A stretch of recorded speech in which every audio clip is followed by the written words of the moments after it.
নমস্কার বন্ধুরা, আশা করি তোমরা প্রত্যেকে ভালো আছো। পূজা প্রকাশনী প্রাইভেট লিমিটেড অনলাইন এই চ্যানেলে তোমাদেরকে স্বাগত জানাচ্ছি। তোমাদের উচ্চ মাধ্যমিক পরীক্ষা শুরু হয়েছে এবং উচ্চ মাধ্যমিক পরীক্ষা 2024 আমাদের কাছে যা বার্তা এসেছে তোমাদের তরফ থেকে সেই অনুযায়ী এবং বিগত যে ভিডিওগুলো তোমাদেরকে দেখিয়েছি, প্রশ্নোত্তর তোমাদের সঙ্গে যেভাবে আমরা মিলিয়েছি তার নিরিখে যতটুকু জানা যাচ্ছে যে মোটামুটি পরীক্ষা কিন্তু তোমাদের ভালোই হচ্ছে। এবং তোমাদের পরীক্ষা ভালো হওয়ার আরও একটি কারণ, তোমাদের প্রত্যেকের কাছে রয়েছে আমাদের পূজা প্রকাশনী প্রাইভেট লিমিটেডের এই চ্যালেঞ্জার দ্বাদশ শ্রেণীর এই বইগুলো। বিভিন্ন সাবজেক্টের উপর এই চ্যালেঞ্জার বইগুলো একদম বছরের শুরুতে তোমাদেরকে ভিডিও বার্তায় আমি দিয়েছিলাম যে কেন তোমরা এই বইগুলো কিনবে। এবারে পরীক্ষা যখন হচ্ছে তখন তোমাদের জানা যাচ্ছে যে কী কারণে তোমরা এই বইগুলো কিনেছো, কারণ যেভাবে কমন এসেছে এই বইগুলো থেকে তার তোমরা কিন্তু অনেকটাই বেশি উপকৃত হয়েছো। থাম্বনেল দেখে বুঝে গিয়েছো আজকে কি নিয়ে আলোচনা। আজকে আমরা আলোচনা করছি দ্বাদশ শ্রেণী অর্থাৎ উচ্চ মাধ্যমিকে 2024-এর পুষ্টিবিদ্যা অর্থাৎ নিউট্রিশন পরীক্ষা কীরকম হলো সেই নিয়ে দেখব, প্রশ্ন উত্তর অ্যানালাইসিস হবে। তাহলে আমরা শুরু করি 2024-এর উচ্চ মাধ্যমিক পরীক্ষাতে তোমাদের পুষ্টিবিদ্যা অর্থাৎ নিউট্রিশন এই সাবজেক্টে ঠিক কীরকম প্রশ্নপত্র এসেছে সেটা আমরা একবার মিলিয়ে দেখে নিই। শুরু করছি আমরা একদম শর্ট কোশ্চেন থেকে। এই যে দেখো, তোমাদের ওই যে প্রথম দিনে আমি দেখাই না, প্রথম থেকে দেখিয়ে দিই যে হাইলাইটের আমি কালারগুলো তোমাদের দেখিয়ে দিই প্রশ্নপত্রের পেজগুলোতে, তোমরা দেখেই বুঝতে পারছো যে কতটা কিভাবে কমন এসেছে। যাই হোক, সোজা দিক থেকে শুরু করছি আজকে। তোমাদের মোট এখানে 21 নম্বরের থাকছে এমসিকিউ প্রশ্নপত্র। তার মধ্যে দেখো প্রথমটা রয়েছে মধ্যাহ্নকালীন আহার প্রাপকদের বয়সসীমা, 78 নম্বর পেজে পেয়ে যাচ্ছ এটা। পেজ নাম্বার 5-এ রয়েছে উৎসেচক প্রোটিনের সঙ্গে দৃঢ়ভাবে আবদ্ধ থাকা অপ্রোটিন অংশ, এটা রয়েছে পেজ নাম্বার 5-এ। 4 নম্বর প্রশ্ন রয়েছে পেজ নাম্বার 42-তে। 5 নম্বর প্রশ্ন রয়েছে পেজ নাম্বার 81-এ। এমসিকিউগুলো আমি চেষ্টা করবো একটা দুটো দেখিয়ে দেওয়ার। আমি তোমরা জানো যে আমি ফোকাস করি মূলত এসে টাইপ প্রশ্নগুলো এবং লং টাইপের প্রশ্নগুলোতে। চলে আসি 6 নম্বর প্রশ্ন। এটা বলছে কোনটি লালারসের জৈব উপাদান। এবারে পেজ নাম্বার 7 এবং 18 দুটো পেজ মিলিয়ে পেয়ে যাবে এটা অ্যান্সারটা। পেজ নাম্বার 13-তে রয়েছে 7 নম্বর প্রশ্নটা, সোডিয়াম গ্লাইকোকুলেট কী জিনিস। পেজ নাম্বার 95-এ রয়েছে খাদ্য সমীক্ষার মেয়াদ কত দিনের হয়। পেজ নাম্বার 81-এ পেয়ে যাচ্ছি আমরা 10 নম্বর প্রশ্নটা, লোহার শোষণ বাড়াবার জন্য খাদ্যে কোন অ্যাসিডের পরিমাণ বাড়ানো দরকার। একটু দেখে নিই, একটা দুটো অন্তত তোমাদেরকে দেখিয়ে দেওয়ার চেষ্টা করছি। পেজ নাম্বার 81, এই যে দেখো, লোহার শোষণ বৃদ্ধির জন্য খাদ্যে কি থাকা উচিত, অ্যাসকর্বিক অ্যাসিড।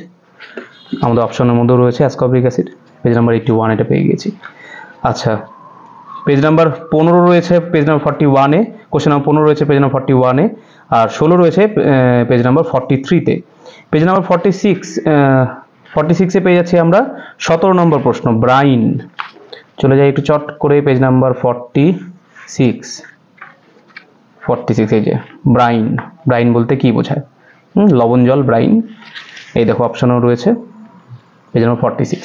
চলে যাচ্ছি তার পরবর্তী প্রশ্নগুলোতে। কোশ্চেন নাম্বার 19, এটা রয়েছে পুষ্টি শিক্ষা হলো অপুষ্টি নিবারণ একটি সুপরিকল্পিত মুখ্য প্রক্রিয়া, এটা কে প্রকাশ করে। 97 পেজ। চলে যাচ্ছে, এই যে দেখো একটা বড় প্রশ্ন, তার মধ্যেই দেখো এই অংশটা রয়েছে। তার মানে দেখো তোমাদেরকে যে বারবার বলা হয় যে সমস্ত প্রশ্ন এই যে চ্যালেঞ্জার বইগুলোতে সব কিছু যদি খুঁটিয়ে পড়ো, টেক্সট বইয়ের মতো যদি এই বইটাকে তোমরা পড়ো, এটাকে তোমরা গাইড বই হিসাবে কিন্তু বলতে পারবে না, এটা এক প্রকার টেক্সট বই।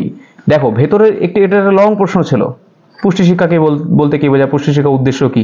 তার মাঝখানেই দেখো প্রশ্নের ঠিক প্রথমেই অংশে এই একদম কোটেশন দিয়ে হুয়ের মতো, তার মানে হু বলেছে এটা, এই দেখো। অর্থাৎ চ্যালেঞ্জার আমরা কিন্তু তোমাদেরকে ফাঁকিবাজি করে যে সফলতা হয় সেটা পাওয়া যাবে সেটা নয়, আমরা একদম ঠিকঠাক ওয়েতে যে ঠিকঠাকভাবে টেক্সট বই পড়া যে তোমাদের অভ্যাসটা সেটা তৈরি হয়, তার জন্য কিন্তু আমরা বারবার এগুলোকে উল্লেখ করি। আমি ওই জন্য এই প্রশ্নটা দেখিয়ে দিলাম তোমাদেরকে, যেটা একটা বড় প্রশ্নের ভেতরে রয়েছে। তারপরে আবার একটু চলে যাচ্ছি, একটি বাক্য উত্তর দিতে বলেছে বায়োটিক পোটেনশিয়াল বলতে কি বোঝো। পেজ নাম্বার 86-এ রয়েছে, এই যে বায়োটিক পোটেনশিয়াল কি পেয়েছো পেজ নাম্বার 86। পেজ নাম্বার 48-এ রয়েছে জিওআর এর ফুল ফর্ম, পেজ নাম্বার 48, 47, 48, এই যে জিওআর, পেয়েছি আমরা এটা।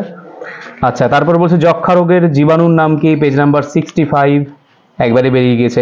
এই যে দেখো, দেখেছো, দেখো এখানেও কিন্তু তাই, এটা একটা লং প্রশ্ন ছিল, যক্ষা নিয়ে একটা বড় প্রশ্ন ছিল, তার মাঝখানেই দেখো এর উত্তরটা দেওয়া রয়েছে।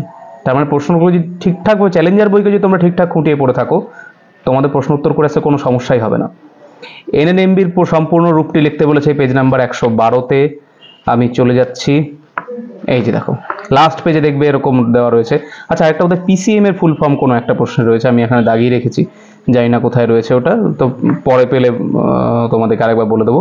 এনএনএমবি, ন্যাশনাল নিউট্রিশনাল মনিটরিং ব্যুরো, এটা ফুল ফর্মে এই পেজটা দেওয়া রয়েছে আমাদের 112 নম্বর পেজে। পেয়েছো? তা বলেছে ফলিত পুষ্টি প্রকল্প কত সাল, 6 নম্বর প্রশ্ন, মানে এটা 2-6 বলছি আমি, পেজ নাম্বার 82। ঝটপট চলে যাচ্ছি পেজ নাম্বার 82-তে।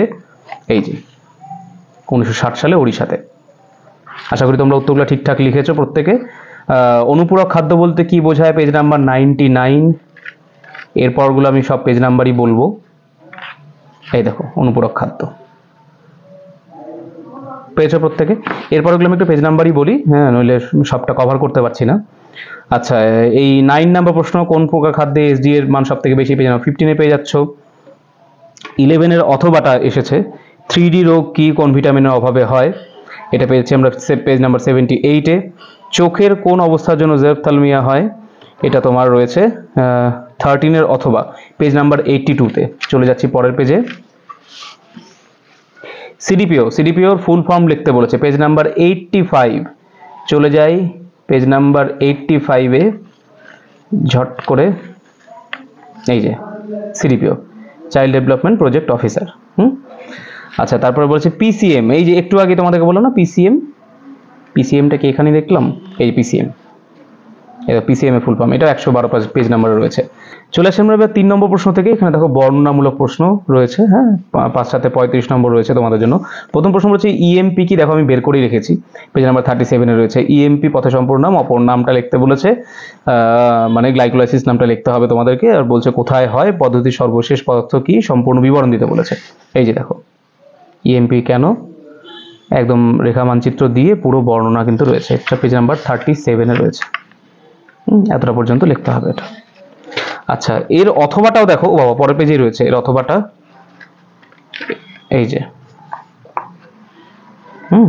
এই যে পরের প্রশ্নটা একই। চলে আসছি তারপরে আমরা পেজ নাম্বার 21-এ, আন্তরিক রসের উৎস, উপাদান, কাজ উল্লেখ করতে বলেছে, পেজ নাম্বার 21।